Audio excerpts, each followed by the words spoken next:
சித்ராஜரணி அவர்களே இப்பதான் பிரைட்டா ஆரம்பிக்கிறீங்க போல இருக்கு. சோ இதே ஃப்ளோல ஏதாவது பண்ணுங்க, சும்மா புஷ்னு உட்காந்துறாதீங்க. ஏதாவது பண்ணுனீங்கன்னா ஓகே, இல்ல சாப்பிட்டு சாயந்தரம் சண்டை போடலாம் மச்சான் வா மச்சான் அப்படின்னு எழுத்து போட்டு உட்காந்துட்டீங்கன்னா சோழி முடிஞ்சு அவ்வளவுதான். இன்னும் 2-3 வாரம் தான், சரிங்களா?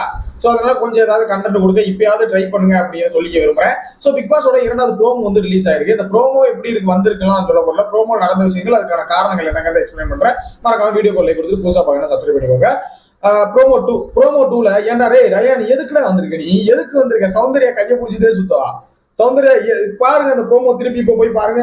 முதல்ல எடுத்த உடனே வந்து பாத்தீங்கன்னா சௌந்தர்யா கையை பிடிச்சிட்டு கொண்டு வந்து இழுத்து கொண்டுட்டு வந்து விடுது.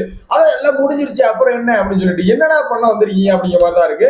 சோ இதை மட்டும் நான் சொல்ல நினைச்சேன். 2வது சௌந்தர்யா இந்த பெண்கள் அன்னைக்கு எதிராக பேசுற மாதிரி ஒரு விஷயம் வந்து காட்டப்படுது. ஆனந்த் வந்து சொல்றாங்க, யார் சொன்னா டாஸ்க் எல்லாம் ஓகேன்னு யார் சொன்னா அப்படின்னு கேக்குறாங்க. எல்லாருக்கும் ஓகேன்னு யார் சொன்னா, அவதான் சொல்லிட்டு இருக்கா, சௌந்தர்யா தான் சொல்லிட்டு இருக்கா அப்படிங்கிற பாயிண்ட் ஆஃப் வியூல வந்து பேசுறாங்க. சோ சௌந்தர்யா இதுல இருந்து வந்து பிரிஞ்சு போறதுக்கான காரணம் என்ன அப்படின்னா, கேர்ள்ஸ் டீம்ல இருந்து பிரிஞ்சு போறதுக்கு காரணம் என்ன அப்படின்னா, காலையில ஒரு விஷயம் வந்து நடந்துச்சு. நம்ம அருண் பிரசாத் இருக்கா இல்லையா, கேப்டனோட அந்த கோட்ல இருந்து ரிப்பன் புடுங்கணும். அந்த ரிப்பன் புடுங்குறதுல அருண் பிரசாத் ரிப்பன் புடுங்குறத ஒரு வேலிடான ரீசன் சொல்லணும், சொல்லி வந்து ரிப்பனை புடுங்கணும். பட் இன்னொருத்தவங்க ரிப்பனை புடுங்குறாங்கன்னு சொல்லிட்டு சௌந்தர்யா போய் நான் புடுங்குறேன் அப்படின்னு சொல்லிட்டு என்ன பண்ணாங்க, நான் ரிப்பனை புடுங்கிறது ஒரு காரணம் சொல்லணும்னு ஒரு இன்வாலிடான ரீசன் சொன்னாங்க. அது என்ன டீட்டெயில் இன்னொரு வீடியோ போட்டிருக்கேன், அதை பாருங்க. சரியா, ஃபுல்லா டீட்டெயிலா சொல்லியிருக்கேன், அதை பாருங்க.